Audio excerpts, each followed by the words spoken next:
Right now, it feels like we're standing at one of those crossroads moments as Red Sox fans. You can feel it. There's talent everywhere, but not enough room for everybody.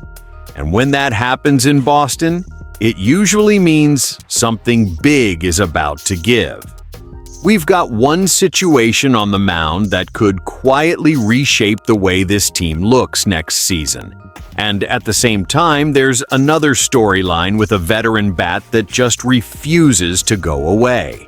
Two completely different stories on the surface, pitching depth and trade rumors. But if you really think about it, they both point to the same question. What direction is this team actually choosing? Something important happened in camp. Something was said publicly that tells us a lot about where things might be headed. And another player finally addressed the elephant in the room, the thing we've all been whispering about for months. We're going to break it all down, because this isn't just roster noise. This is about roles, contracts, pressure, and how this front office is shaping the 2026 Red Sox. If you're a real Sox fan who lives and breathes this stuff like I do me a quick favor. Hit that like button, subscribe to Red Sox Today. The channel's brand new, we're chasing that first 1,000 subscribers, and if you want honest, fan-to-fan Red Sox talk every single day, this is the place. Alright, so let's talk about this pitching situation. Because honestly, this is one of those good problems that doesn't really feel like a problem until you realize somebody's not getting innings. On paper right now, the rotation looks stacked. You've got Garrett Crochet, Brayan Bello, Sonny Gray, Ranger Suarez, and Johan Oviedo. That's 5 legitimate big league starters right there. That's not a placeholder group. That's not, let's see what happens. That's real depth. But here's where it gets interesting. Behind them, Patrick Sandoval, Cutter Crawford, Connolly Early, Peyton Toll, and that's just the main names being talked about. That's a surplus, straight up. And we all know how this works. There are only 5 rotation spots. So unless injuries happen, which we obviously don't root for, somebody's role is changing. Somebody's getting sent down. Somebody's being asked to adjust. And the guy at the center of this right now is Patrick Sandoval. He signed a 2-year, $18.25 million deal before the 2025 season. And then, he missed the entire campaign. So technically, we still haven't really seen what Boston paid for.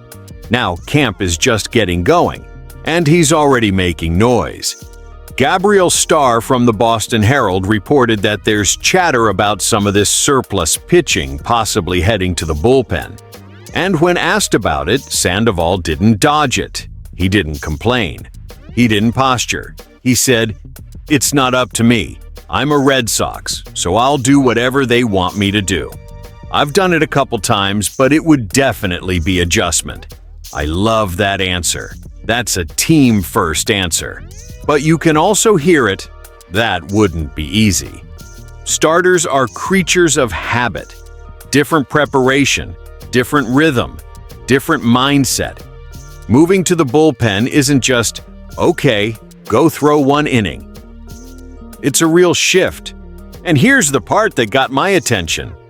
Alex Cora noticed him. Cora said, "What Sandoval did today, that's impressive. That's good to see. Besides the person, but he's a good pitcher. For him to be in that spot, that caught my attention." Let's put it that way.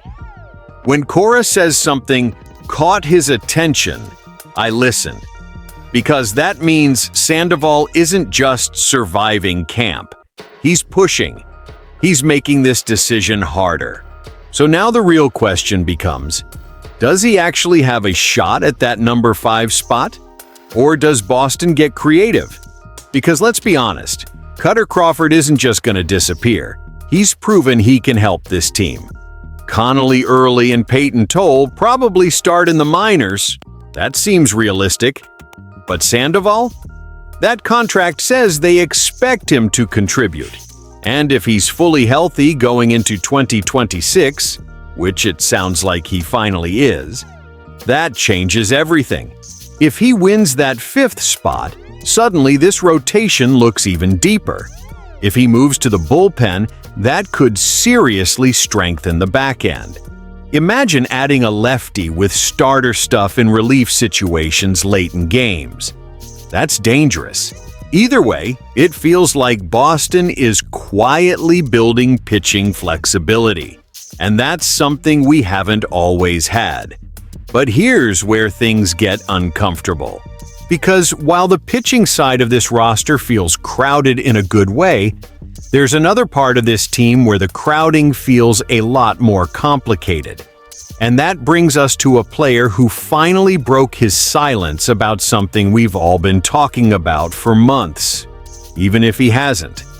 And trust me, what he said? It says a lot about where he stands. And maybe where the team stands too. Now let's shift to the other storyline that's been hovering over this team like a cloud that just won't move. Masataka Yoshida. And look, let's be real with each other. He hasn't been perfect in a Red Sox uniform. We've all seen the ups and downs. But at the same time, he's also been put in a really tough spot. There's basically no clear path for him in the outfield. None. So what's left? Designated hitter at-bats. And even those aren't guaranteed. He's competing for DH time against whoever the extra outfielder is on a given day. And against Tristan Casas when Casas is healthy. That's not exactly a stable role. That's fighting for scraps. And then you add the contract to the equation. Yoshida still has 2 years and $37 million left on his deal. Let's not pretend that doesn't matter. If Boston could wave a magic wand and have another team take that full contract off their hands tomorrow, they probably would. That's just business. And because of that, every single roster projection this offseason has included the same question. Is Yoshida getting traded? It's been constant, almost automatic at this point. So on Saturday when he finally addressed it, I was really curious how he'd handle it. According to Gabriel Starr of the Boston Herald, Yoshida admitted he's heard the rumors, which of course he has. You can't escape that stuff here. But what stood out wasn't frustration. It was unfamiliarity. Through a translator, he said, "That's not what I'm thinking right now. That's something that I didn't really experience back in Japan. It doesn't really happen that much as often as here. So, something new." That hit me. Because you forget sometimes, the MLB trade rumor machine is relentless. In Japan, it's not like this. You're not constantly seeing your name floated on social media, in projections, in articles. Here, it's part of the culture. And then he added something interesting. But if you trade somebody, both parties have to agree, right? So it's going to be tough. And it's part of the business. But I just want to say, it's something that's kind of new to me after I got here. Now, there was some confusion about what he meant by both parties.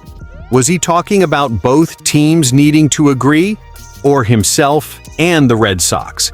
Gabriel Starr seemed to suggest it was the latter, pointing out that Yoshida does not have a no-trade clause. So technically, Boston could move him without his approval. That makes this even more complicated. Because here's the reality.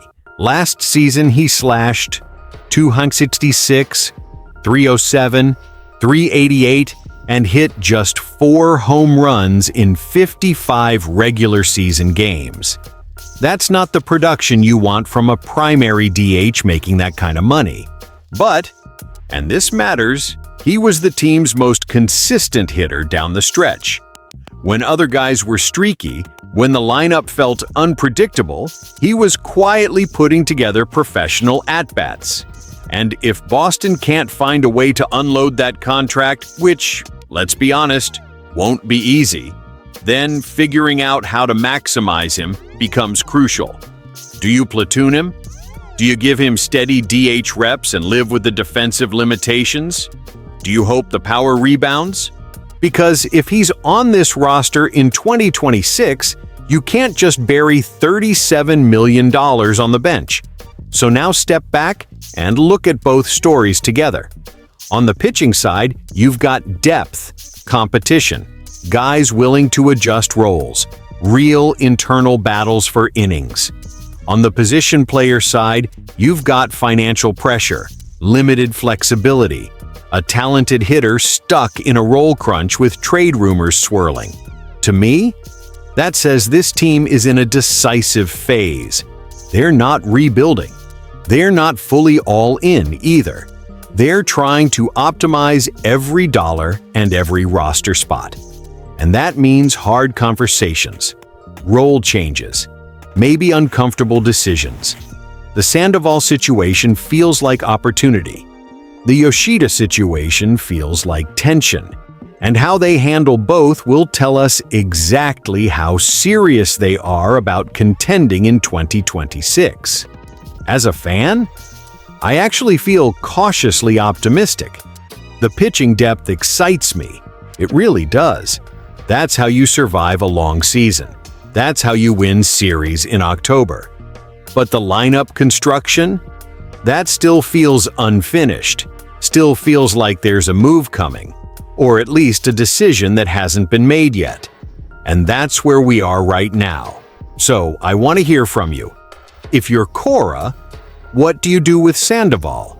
And if you're running the front office, are you trading Yoshida or finding a way to make it work?